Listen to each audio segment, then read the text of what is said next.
हा जो गरीब मराठ्याचा क्लास आहे, तुम्ही सोसायटी म्हणून आहात, तो मराठा आहे म्हणून तुम्हाला असं बाजूला करता येणार नाही.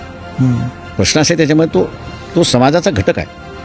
ठीक आहे, एग्रेसिव्हली आहे त्याच्यामध्ये. म्हणजे आमची ओबीसी म्हणजे आरक्षण बचाव यात्रा निघण्या अगोदर माझ्या माहितीप्रमाणे 2,500 ते 2,500 ठिकाणी हा जो मायक्रो ओबीसी जो आहे त्याच्यावरती हमले झाले होते, विच वेंट अनरिपोर्टेड. अच्छा. हो, घरं जाळण्यात आली, दुकानं जाळण्यात आली, त्याचं सामान फोडण्यात आलं, सगळ्यात फोडण्यात आलं. हा एग्रेसिव्ह मराठा समाजाने त्या ठिकाणी केलं, याच्याबद्दल दुमत नाही. पण मग आम्हाला लक्षात आलं की तुम्हाला हे जर शांतता करायची असेल आणि हे जे एग्रेशन चाललेलं आहे ते जर थांबवायचं असेल, पाऊस असू द्या, आपल्याला सारा आरक्षण बचाव यात्रा काढली पाहिजे.